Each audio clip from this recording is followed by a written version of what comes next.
Good evening. Tonight we're reading Pride and Prejudice by Jane Austen.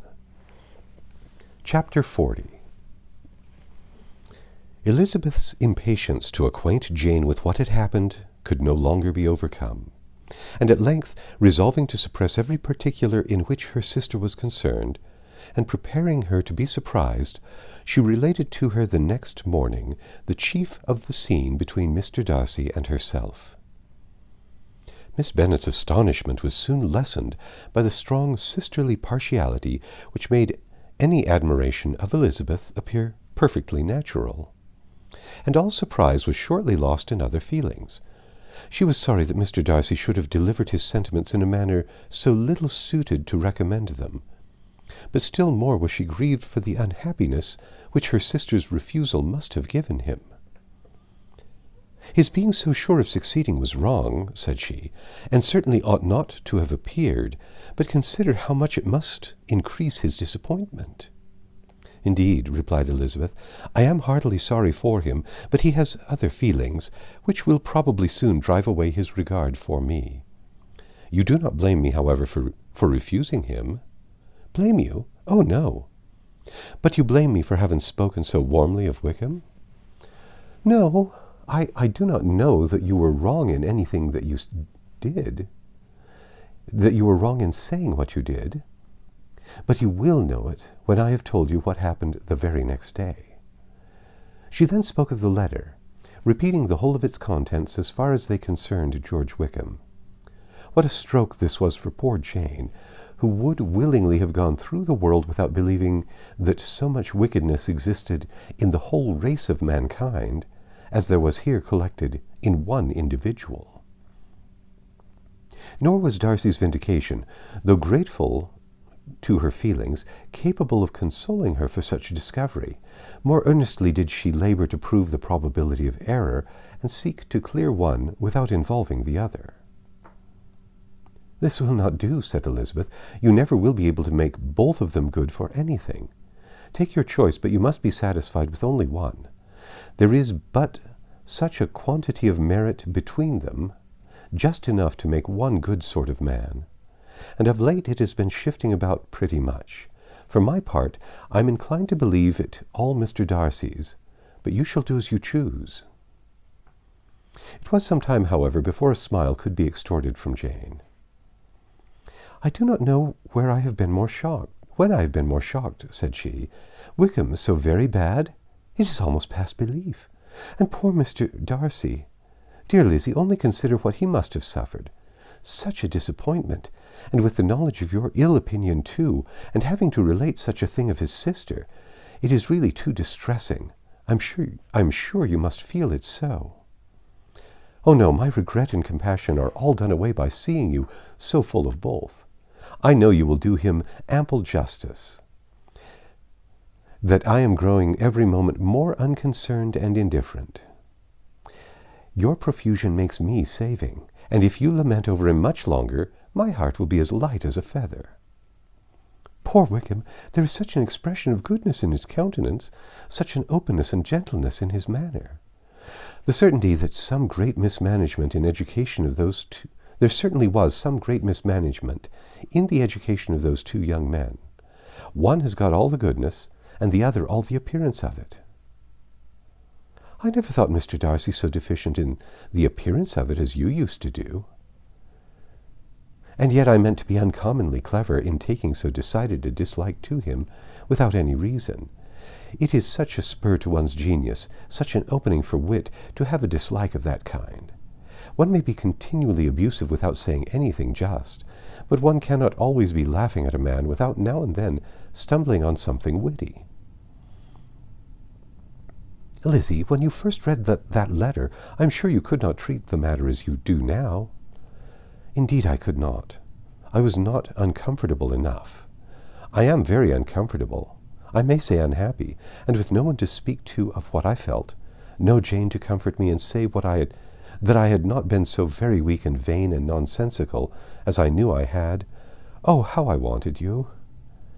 How unfortunate that you should have used such very strong expressions in speaking of Wickham to Mr. Darcy, for now they do appear wholly undeserved.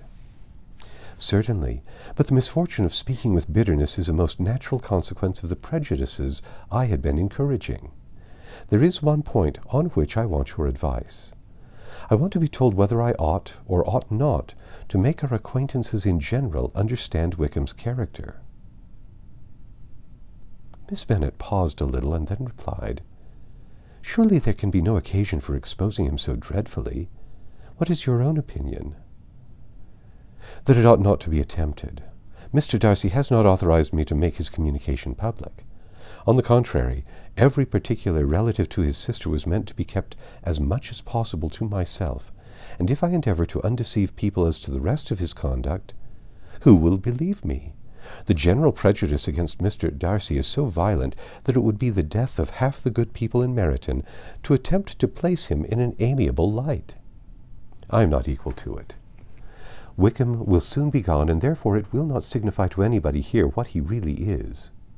Sometime hence it will be all found out, and then we may laugh at their stupidity in not knowing it before. At present I will say nothing about it." "You are quite right. To have his errors made public might ruin him forever. He is now, perhaps, sorry for what he has done, and anxious to re-establish a character. We must not make him desperate."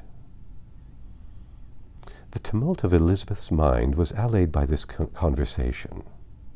She had got rid of two of the secrets which had weighed on her for a fortnight, and was certain of a willing listener in Jane, whenever she might wish to talk again of either. But there was still something lurking behind, of which prudence forbade the disclosure. She dared not relate the other half of Mr. Darcy's letter, nor explain to her sister how sincerely she had been valued by his friend. Here was knowledge in which no one could partake, and she was sensible that nothing less than a perfect understanding between the parties could justify her in throwing off this last encumbrance of mystery. "And then," said she, "if that very improbable event should ever take place, I shall merely be able to tell what Bingley may tell in a much more agreeable manner himself. The liberty of communication cannot be mine till it has lost all its value." She was now, on being settled at home, at leisure to observe the real state of her sister's spirits. Jane was not happy.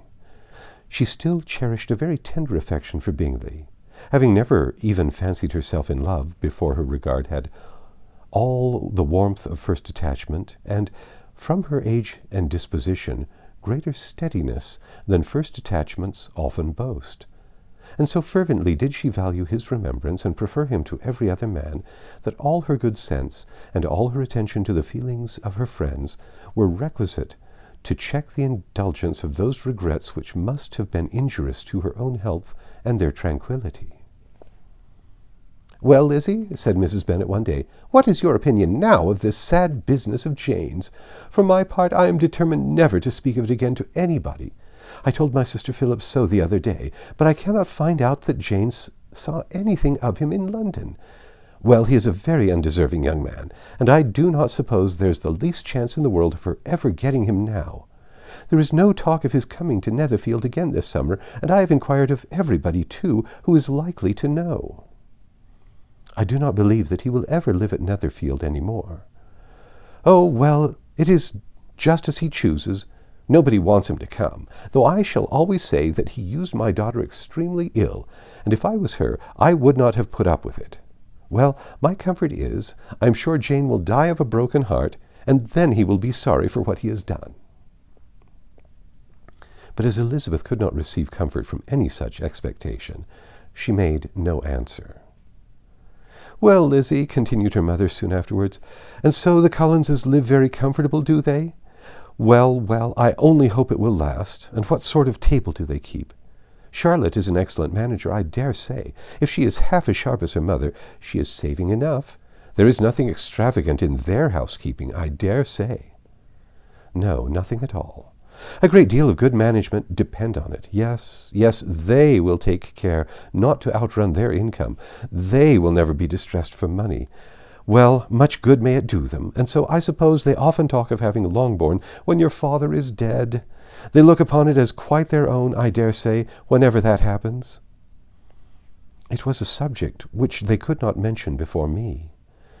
No, it would have been strange if they had, but I make no doubt they often talk of it between themselves. Well, if they can be easy with an estate that is not lawfully their own, so much the better. I should be ashamed of having one that was only entailed on me. That's the end of chapter 40. Come back tomorrow and we'll read chapter 41.